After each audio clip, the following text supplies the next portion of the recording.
So it's my pleasure to introduce Hamid Ahmadinezhad from Loughborough University, who's going to speak to us about the birational geometry of Fano threefold hypersurfaces. Cool. Thank you very much. Thanks for the opportunity and thanks for organizing this, everyone. One thing is I cough a lot these days. I'm sorry if it hurts your ears. I hope it's not COVID. I tested yesterday. I don't know. So I don't think it is.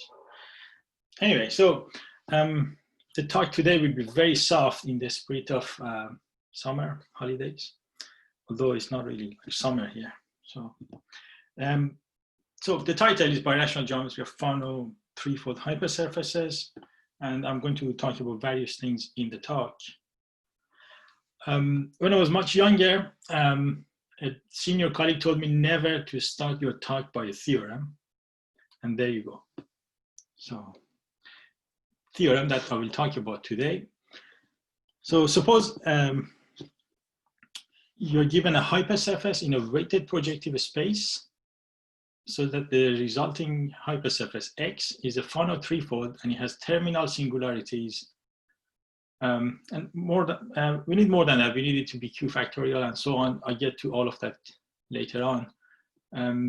One word that we use is quasi-smooth, but here I've said what it means. So the affine cone in C5 is singular only at the origin. So the equation doesn't impose any singularities. If you have these, then X is birationally rigid if and only if the sum of the weights, AIs minus the degree, is exactly 1. So I'm not claiming this is my theorem. This is the theorem due to many people. And that contains some part of the talk today. So what we are going to do today, first, I talk about history of this theorem.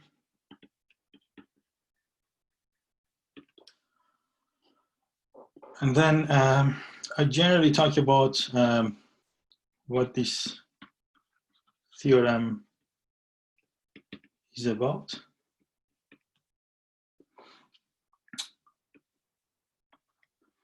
I also try to convince you why such a statement is useful. In other words, I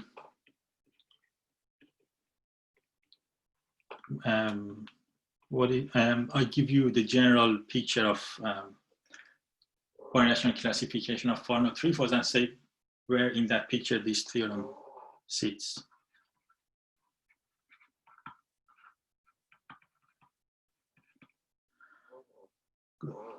And I suppose I will have enough time to tell you how to prove such a statement. So after that, I reanalyze the theorem and I tell you exactly what this theorem means, what we have done, and probably what should be done in the future. Any questions so far? Suppose not. We can move on. So the history of this problem. So as many of you know, the origin of a lot of questions around birational geometry comes from the Luruth problem, which says, is every unirational variety rational? So this virtual room is full of geometers, so I state the geometric version of the question.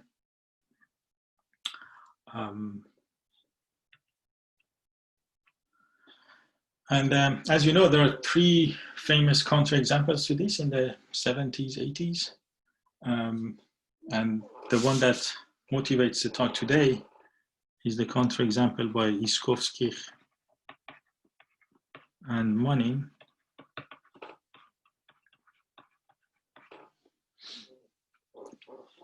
So their theorem says if you take a smooth quartic threefold,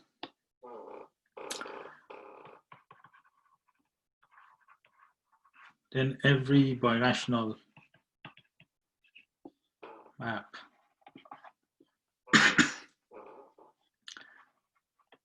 from X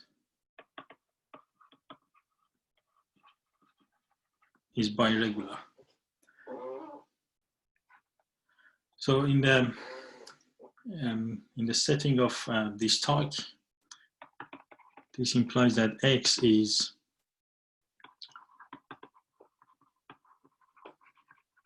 birationally super rigid.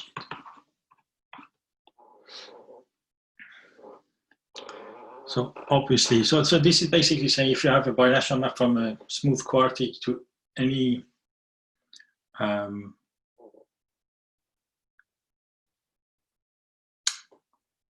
the statement is completely rubbish, right? From X to, say, another Fano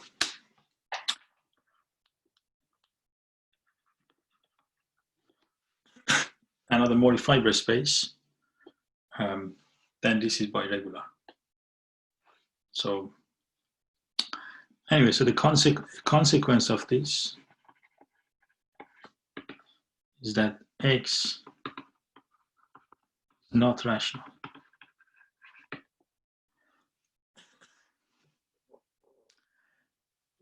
Good, so this is the old motivation. So what is this birational rigidity or super rigidity? I'll quickly give a very simplified definition. So we say a Fano variety X is birationally rigid. I denote it by BR.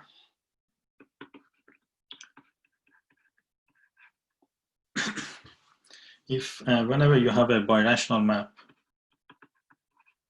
from X to Y with Y over some variety S, a Mori fiber space,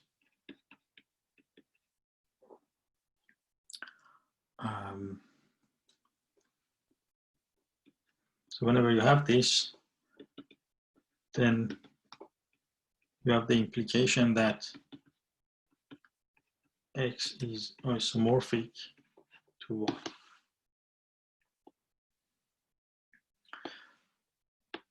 So one small technicality here is that I'm not saying that the original map itself is an isomorphism. So you just say that X and Y are isomorphic. But if you impose that original map itself was an isomorphism, then you get super rigidity.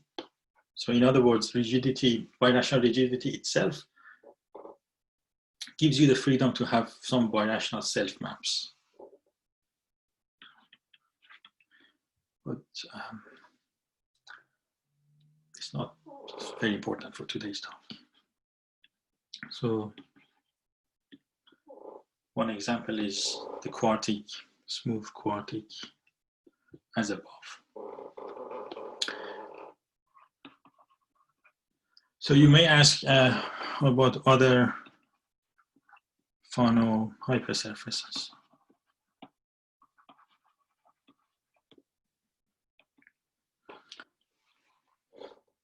So obviously, I'm going to talk about minimal model program and the consequences of this type of definition in minimal model program. But whenever I say Fano variety, you can just simply think it's a Mori fiber space. But I give precise definitions. So just to say what kind of Fano hypersurfaces I'm talking about, I'm going to take XD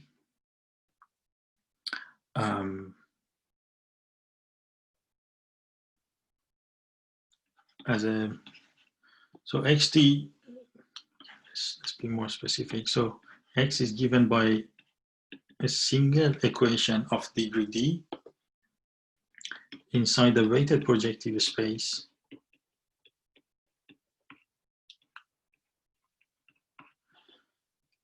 of dimension 4. So you have a threefold.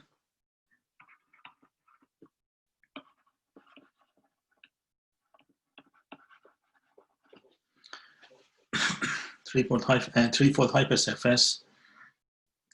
And I'm going to assume that the sum of AI minus D is strictly positive. So this is known as the index of X.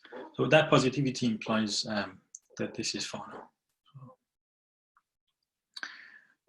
And moreover, as I said, I'm going to assume this is a Morif hyperspace.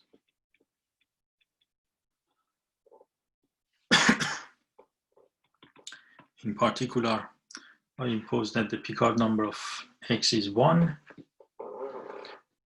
X is terminal.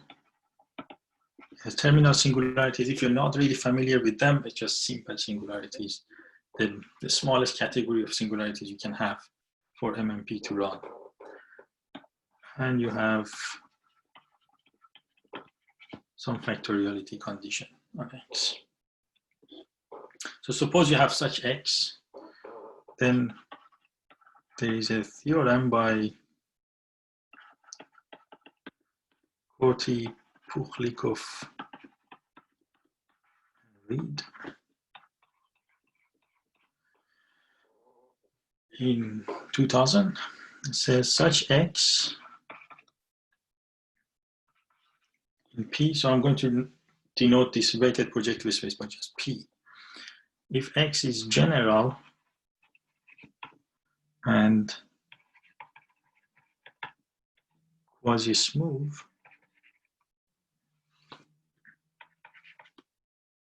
of index 1, then X is birationally rigid. So the index, as I said above, in this simple setting is just a sum of the weights minus the degree, and you assume this is 1. So one example is precisely the quartic threefold. And what this quasi-smooth means, it basically, as we saw in the previous slide, the affine cone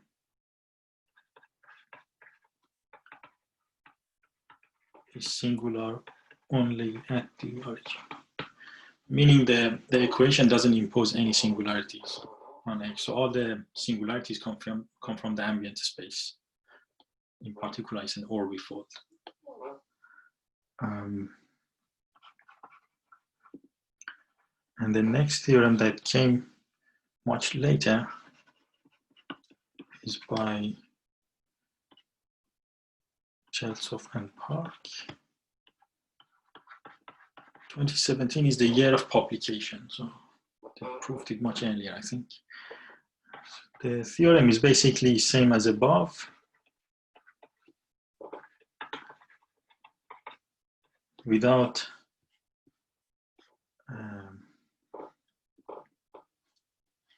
any generality assumption. So you just drop the generality so that quasi-smoothness is enough to prove the statement. So one question you may ask, and I hope you do, at least by seeing the title of the talk, is that how about higher index cases? And as you have guessed, we are going to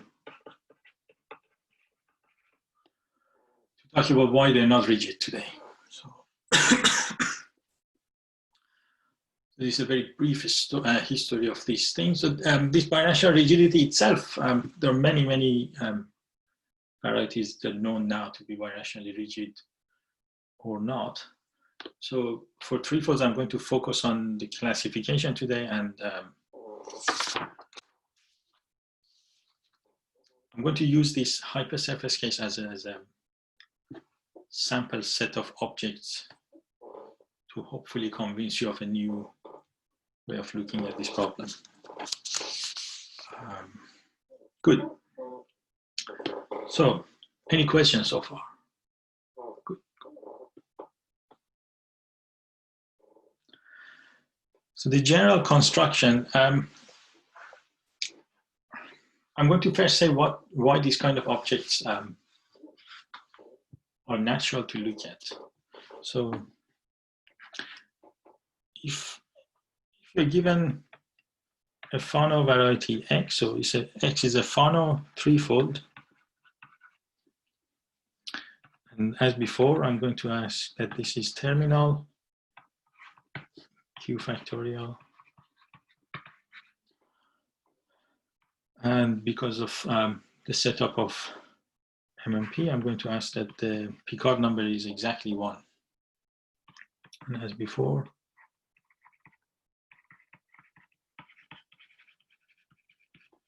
so X is an output of the MMP. So, ahead of myself. So the Fano condition implies that minus K is ample.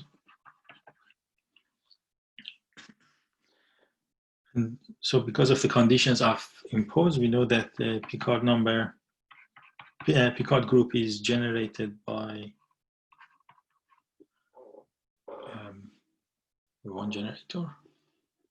So let A be a Weyl divisor such that minus K is a multiple of A with this I being a positive integer, being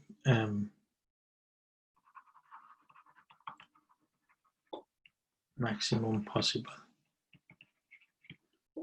positive integer. So this I will be called the Fano index of X.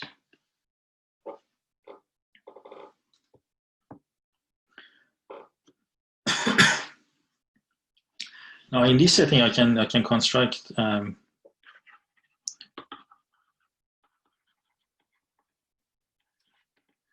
following ring.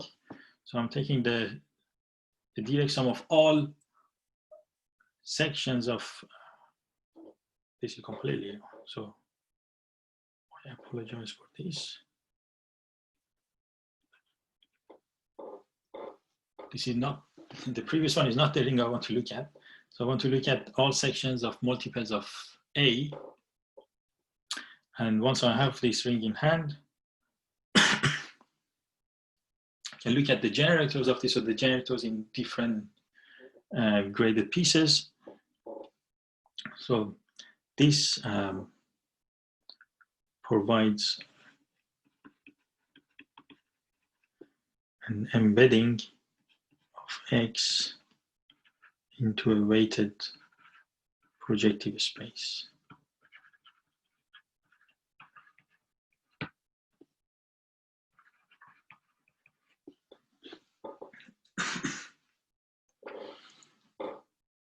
So this is hypothetical. I'm not assuming anything on X being a hypersurface or anything. So I just want to say those are just simple examples of this construction. So Gavin Brown, Miles Reed, and many others have contributed to the following. So based on this construction, and generally the construction of Kawamata for finiteness of families of Fano threefolds with terminal singularities, they have produced a beautiful database of numerical data, i.e. Hilbert series for Fano varieties.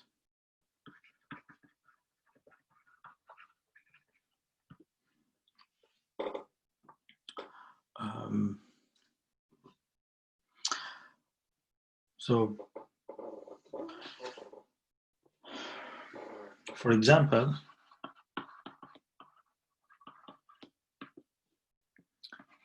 if you let the index I to be precisely 1, so in that setting, this previous mistake of 1 is justified on the construction of the ring, and define the codimension to be codimension of X to be naturally the dimension of this weighted projective space minus the dimension of X, which is just 3. Then if you look at the database, you can, if you're completely bored of this talk and you've never seen this before, graded ring database. You can go and play with this data. So then you can extract these numbers from the data. So in codimension 1, these are the objects I stated in the previous slide. You have 95 families precisely. In codimension 2, you have 85. Codimension 3, you have 70, and so on. Excuse me. So note that this is an overlist in the sense that not each of these numbers is going to give you a family of Fanos. These are complete. The rest, there are some question marks around them. But if you have a Fano, it will be in one of these.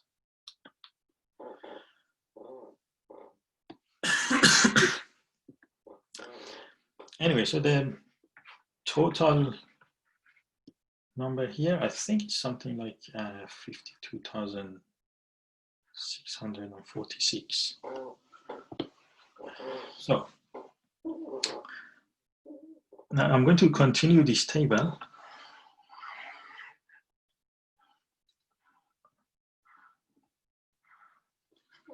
And I just write the number of birationally rigid families, and of course I'm going to assume quasi-smoothness. So what I said in the previous slide was that here the number is precisely 95. So any member of this family, quasi-smooth member of any of these 95 families is going to be birationally rigid. Here only 19 families have that condition. And in codimension 3, the number quickly drops to 3. So the 67 families, if you pick one of any member there, they're not going to be birationally rigid. And here, the number is 4. And beyond that, we don't really know much. So one reason is that we don't really have a construction above this. So there are many, many sporadic examples known, but we don't know everything. We don't know the structure. Even codimension 4, the construction is very complicated. So there is this notion of projection centers. So if you have a projection center, then you have a hope of being able to construct this. If you don't have them, construction is more complicated. But there is a paper by Tom Duckett and Stephen Coughlin. They construct some varieties without projections using cluster algebras. Anyway, so some construction exists. So some of these Fanos are debatable, their existence. So such a study of case by case sounds a little bit crazy. But yes, can I ask 2 questions? Can I ask 2 questions? at this point. There is yes, a yes, yes. question. I'm using There's a question by. RXA. Yes, thank you, Dan. Yeah, the question is if I'm using RXA. That's true. Thank you. I see what you mean. Thank you. Yeah. And then the second question is in the second list that you've put at the bottom. So for instance, for codimension 2, when you say 19 are birationally rigid, that means that all the others are not birationally rigid, or is it unknown? Yeah. So it's fully classified. Yeah, this is the exact number of birational rigid. Okay. Thank you. And sorry. So from these later studies, there's a very natural and beautiful conjecture of Okada. Says if you take X to be general, I think the generality is just a cautious assumption. So if you have quasi-smoothness, you assume the codimension of X is at least 2. Then you expect that X is birationally rigid if and only if it is singular. So singular means it has some singularity inherited from the ambient space. Also, it has no projection center. So this projection center is a technical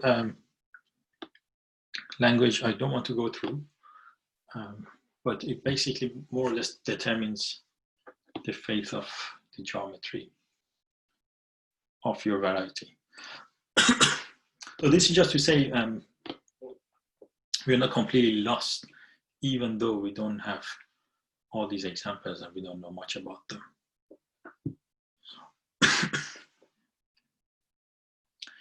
Good, good, good.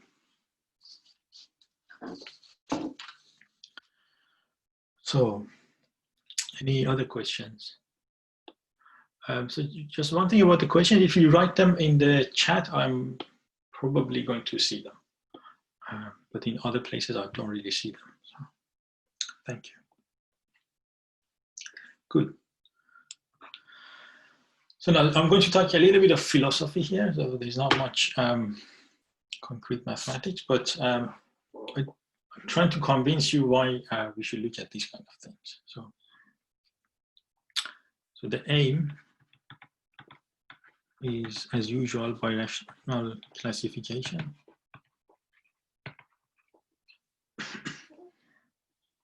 So I start with a variety V, and I can assume it is normal and projective. If not, normalize it and compactify it as you wish. And we can.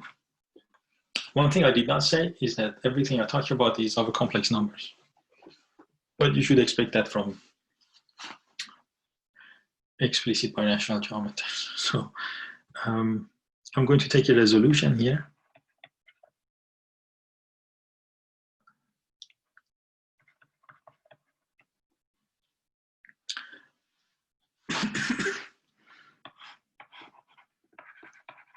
And then I'm going to run MMP on V tilde.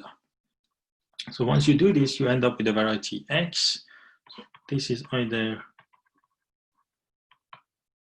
a minimal model or it is a Mori fiber space.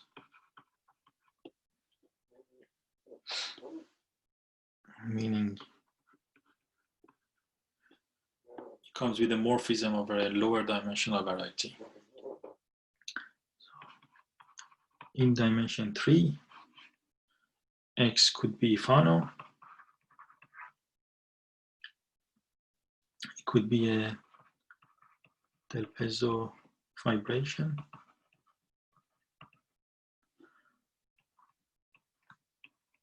Or it could be a conic bundle, depending on the dimension of the base S. dimension of S, 0, and then 1 and 2. Good. So now instead of classifying Fano threefolds, I'm going to talk about classification of all of these objects together. But before that, I have a definition. Hopefully, it is useful. So, a Fano variety, you can take it in general, but for our purpose, this is just a Mori fiber space Fano variety. It's called solid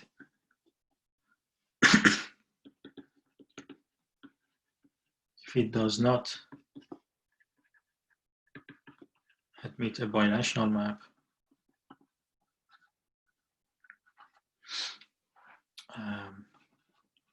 to a strict Mori fiber space, i.e. dimension of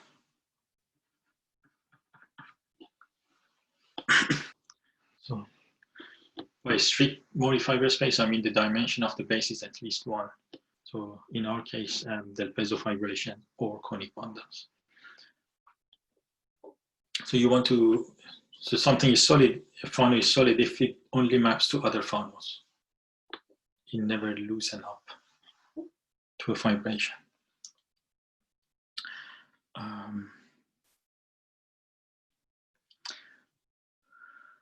So the key is that okay, so if I want to give you many examples, birationally rigid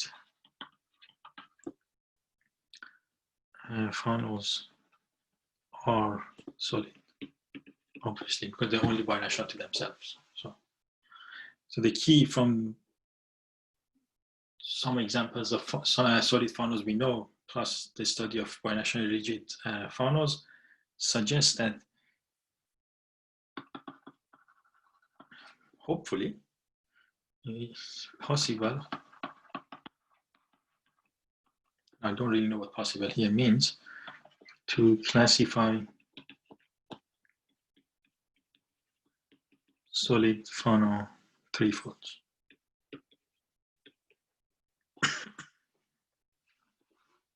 Obviously, this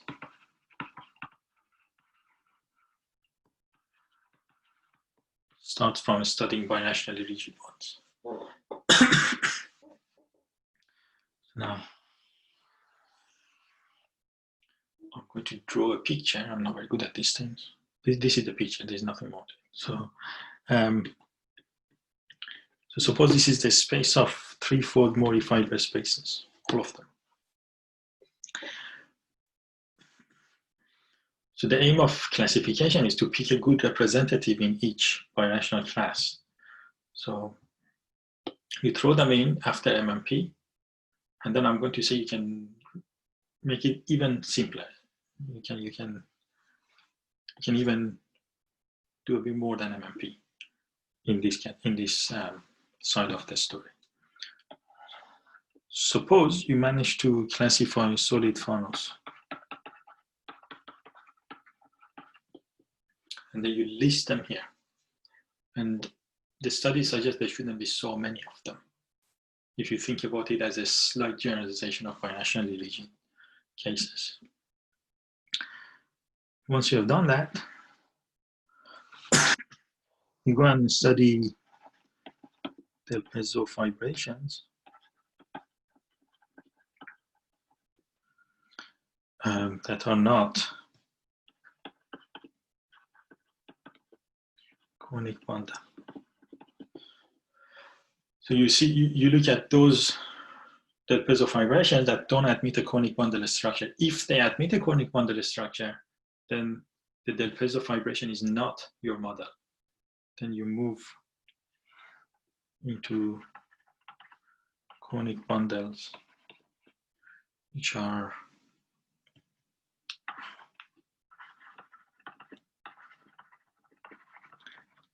irrational. If they are rational, that's not your model. And if your variety is rational, this is your model, obviously. So, but even there, you can do a little bit more. You can, so if you have a conic bundle, which is not rational, you can make it a standard and then take that as your model. Even for Del Pezzo vibrations. So first thing to note is that there are no Del Pezzo vibrations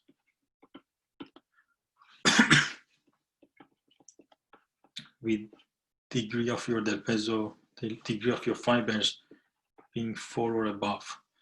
Because all of, so if your Del Pezzo vibration has degree 4 or above, then it admits it's either rational, many of them are, or at least it admits a conic bundle structure.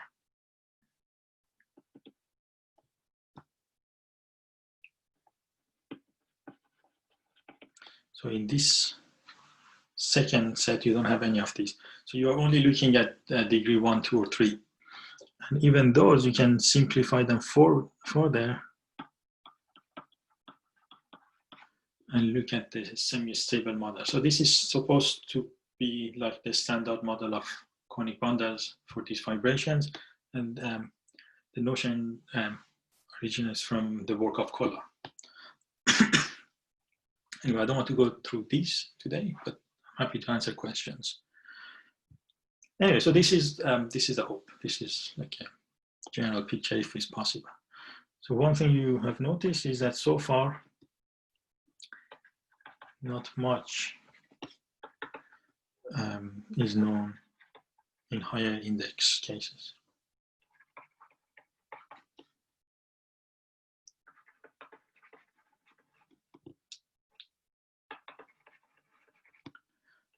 And similarly, not much is known for non-quasi-smooth models. So if your equations impose some singularities, what happens? I mean, how much singularity violates birational rigidity or solidity and so on. Similarly, what happens in higher index?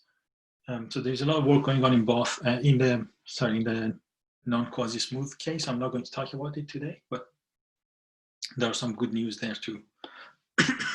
And again, I'm going to talk about the higher index case today for the hypersurfaces only. So generally, how do you prove these kind of statements? If you want to prove birational rigidity, the main tool, more or less the only tool, comes from the theory of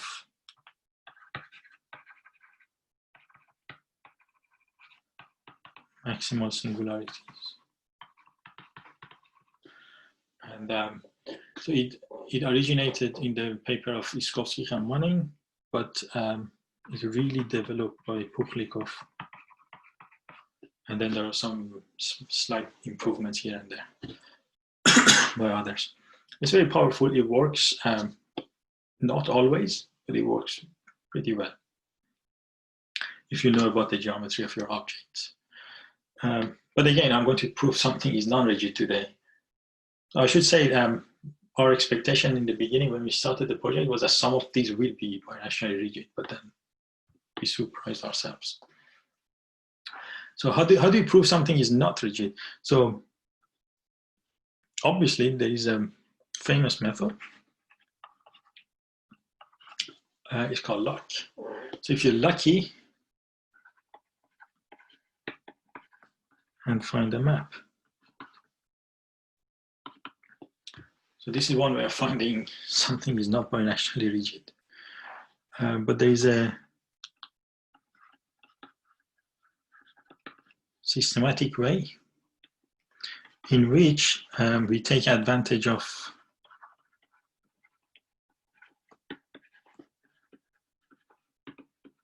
Sarkisov program.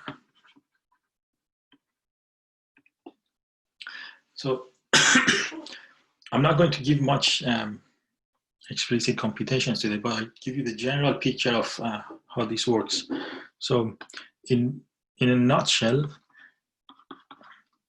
if you have a birational map between Morley fiber spaces, two Morley fiber spaces, X and Y,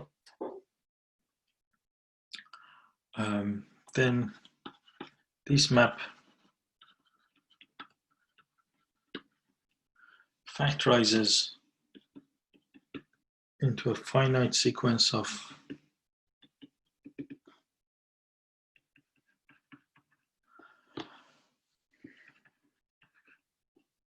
other birational maps. Let's say this is F1, F2, where each xi and of course y is a Morley fiber space. So X and Y are Morley fiber spaces, so, but everything in the middle is also a Morley fiber space.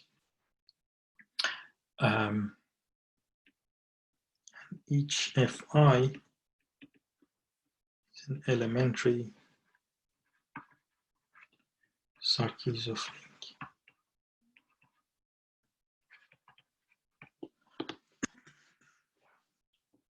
Again, I'm not going to tell you what elementary Sarkisov links are, but I tell you what the first one is.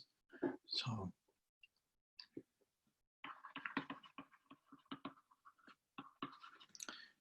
a structure of F1. So now I'm going to change my assumption and assume that X here was a Fano, so prime Fano.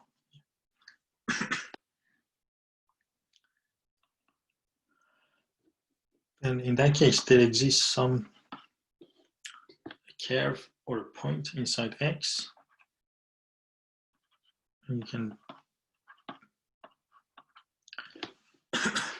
blow it up. So this sigma, and for me, sigma is an extremal divisorial contraction.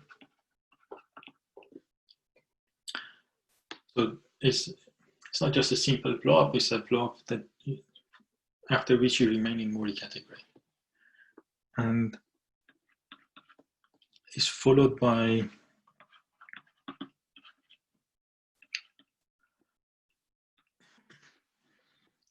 a small modification.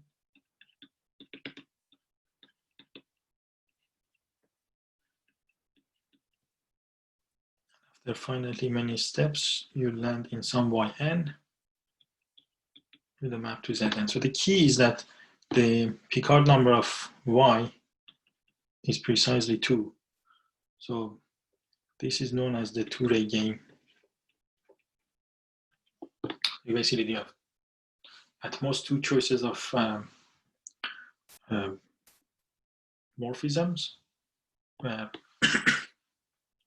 birational morphisms, two other varieties from your variety y. So these are the two ends of your Neff cone. So one of them goes back to X, you do the other one. And if you require a flip, you do the flip. Otherwise, you end with this yn over Zn. And the idea is that each phi I is an anti-flip, flop, or flip. And y, then either this yn over Zn is a Morley fiber space, or Zn is Fano. So this is assuming that you had that factorization. So this, the whole sequence here, which I denote by a star, is going to be the structure of the F1 map upstairs. So these are all existential. So how do you do this in practice?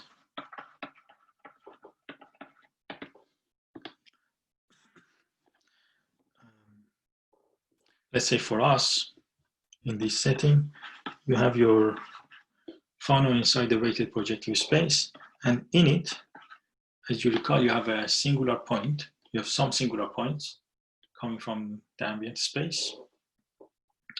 And this is a quotient singularity.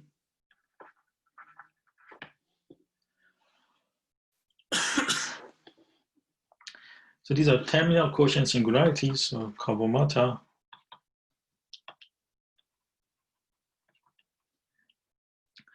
tells you how to find this sigma locally. He also tells you that in dimension 3 for quotient singularities, terminal quotient singularities, such a sigma is unique. So you don't have a choice there. How to find it locally. But as you see in this thing, but I need an FCON. So I'm not working with local models. I need a projective model. So the key is that if this whole diagram star exists, which we have assumed it does, then Y is a Mori dream space.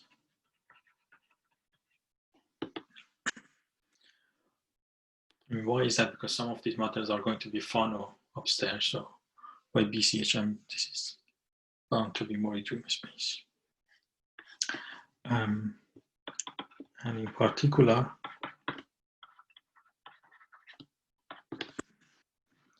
there exists an embedding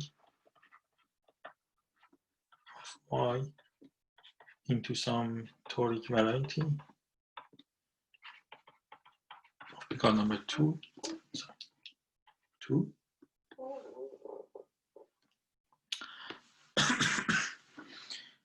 Such that the two-ray game on Y is inherited from T. So you take advantage of all these theories you know. So what you do is you cook up some toric variety from P, not from X.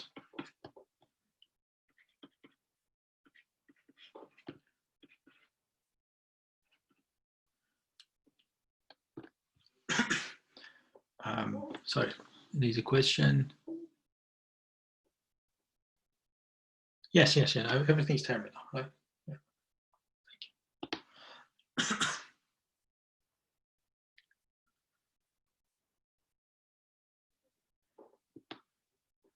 So I'm not leaving the Mori category ever. So you cook up a blow up of P. So this is going to be sometimes a funny map. So I'm not really telling you exactly how to do this, but this is some weighted blow up. You know how to do in particular cases. And this is the expectation you have. You want it such that the restriction of pi to Y from Y, which you define to be the birational transform of X under this map to X is exactly sigma. So this is not super hard to find. Then you run the two-ray game of T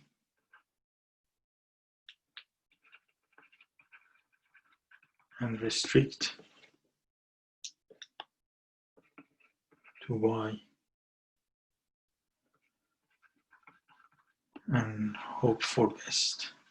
So this is not always going to work. So I'm not saying that this is a recipe that always works. So first you have to cook up your T very carefully. And once you do it, you run the two-ray game, and it doesn't always restrict to a two-ray game on X, on Y.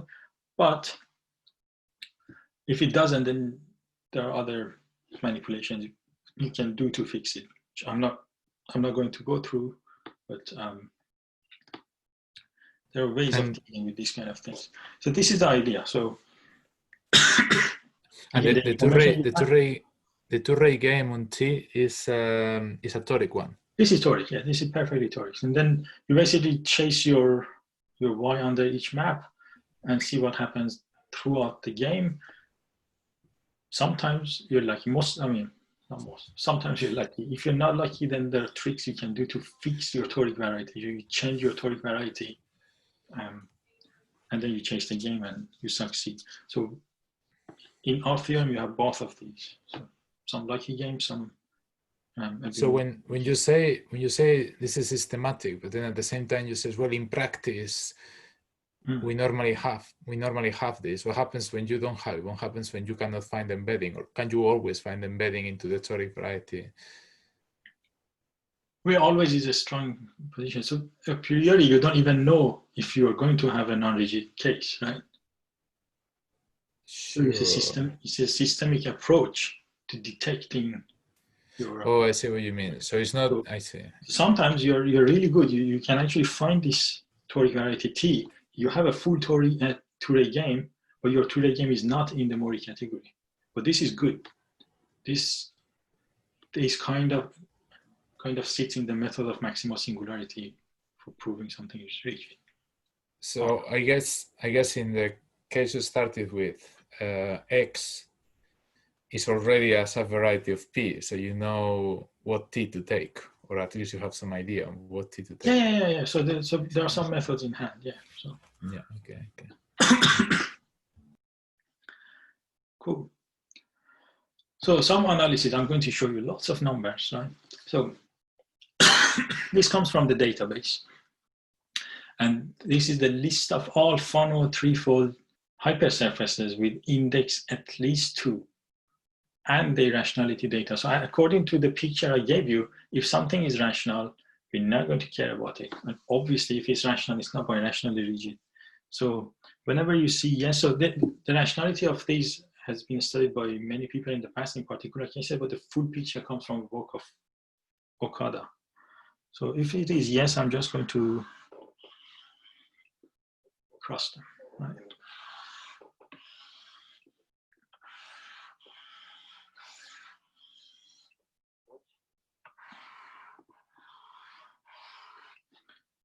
So we are not going to look at these.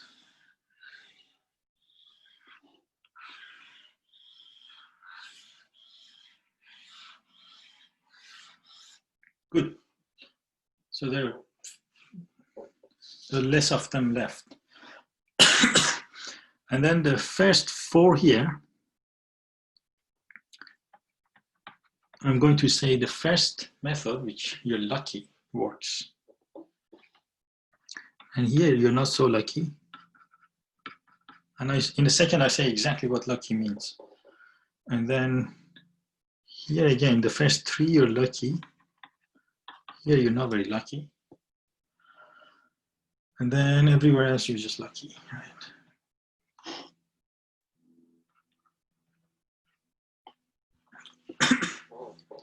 So what is that luck? It's not so much luck, it's just knowing a bit of geometry.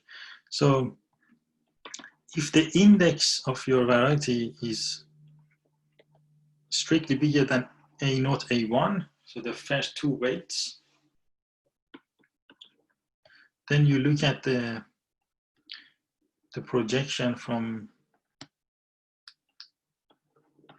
your ambient space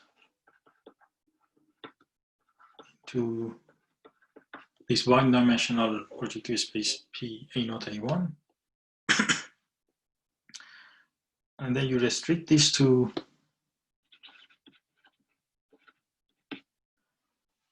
your threefold. You take a resolution of the map. So you end up with some X tilde, which is defined over P A0, A1. And now this guy is smooth.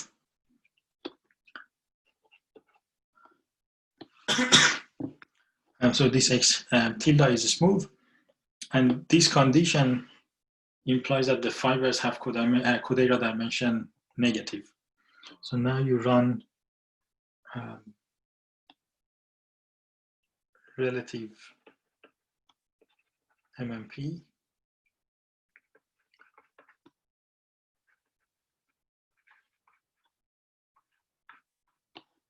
And obtain a DP fibration, the piezo fibration, or conic banda. And you're done.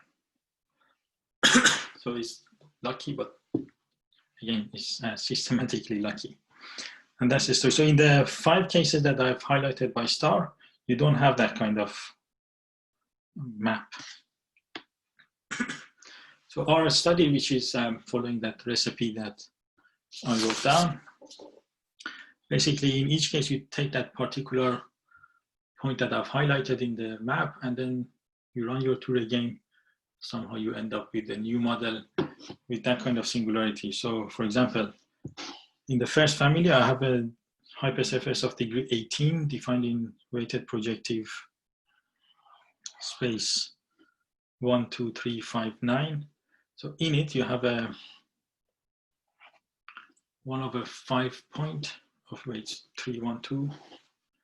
And if you do the Kawamata blow up of that and on the Touré game, you land in a hypersurface of degree 10 in P11135. So note that here index is precisely 1. So it's 8, 9, 10, 11 minus 10.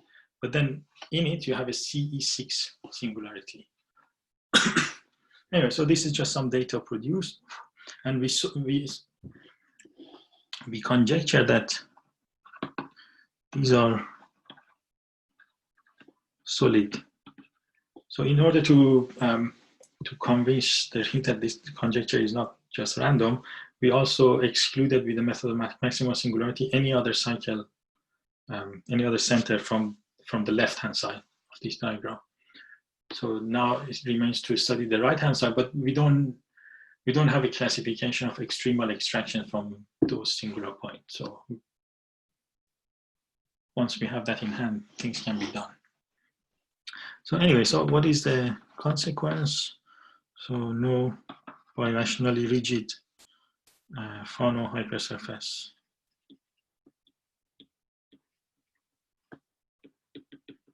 With index E1 in here. And potentially, as I said, these 5 are solid. It's probably, just in a more philosophical stand, this is probably interesting for some to say that the expectation is that solidity is open in moduli. But we know that birational rigidity is not open in the modulus. So this is probably a better notion to consider. This, you can look at the work of Zikwon Juan on this.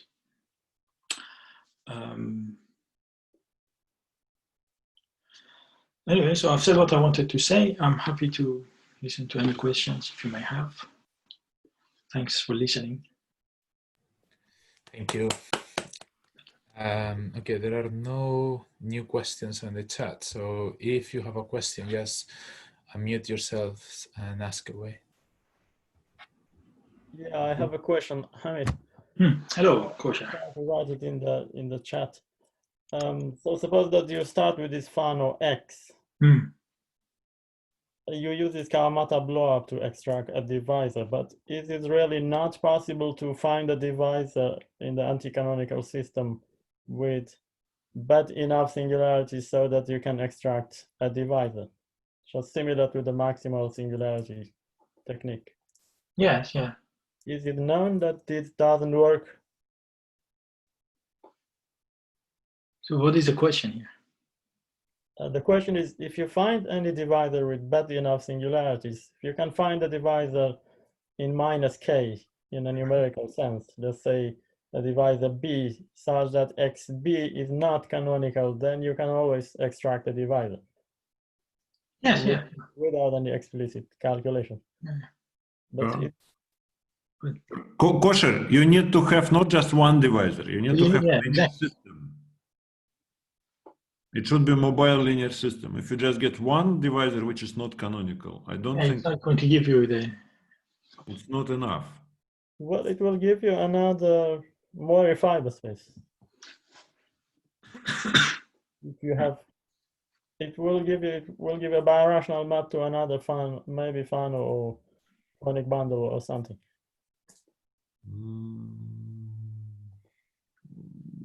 Not always. You may contract this divisor to something outside of the Mori category. what is, you can say something like a bad link. For example, you have a quartic threefold smooth, and it's birationally superrigid by Skovsky-Hmanin. But you may have, for example, anti-canonical like hyperplane sections, which are cones. Special. So they are just single divisor, and they are not. They give you not even not canonical singularity as a pair. But if you consider extraction as just a blow up of a point of the vertex of the cone, but then it gives you contraction of this cone to outside of the Mori category. So the problem is you go outside terminal singularities. Yeah. So the thing we have is we stick to terminals. Exactly. Yes. This is the key point. Yeah.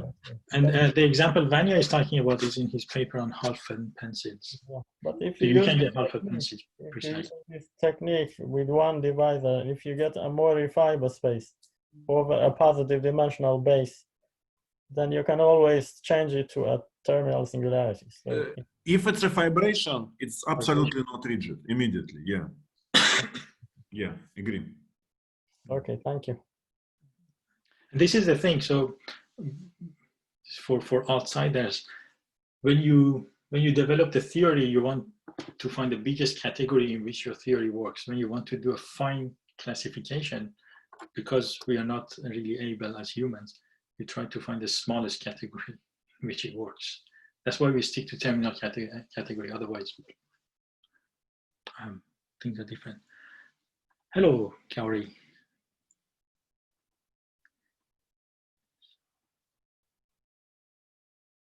So you have a private thing? Yes, this is true. I should have, can you repeat the question, because we're not yes. So this is my mistake. The index. So the thing is, I tried to find a reference for some of these database. Unfortunately, the online one names a lot of people. It doesn't tell you exactly who did what part. But the truth is that the index, the higher index case is done by Kaori Suzuki, and it is one of the best ones because it's complete. So,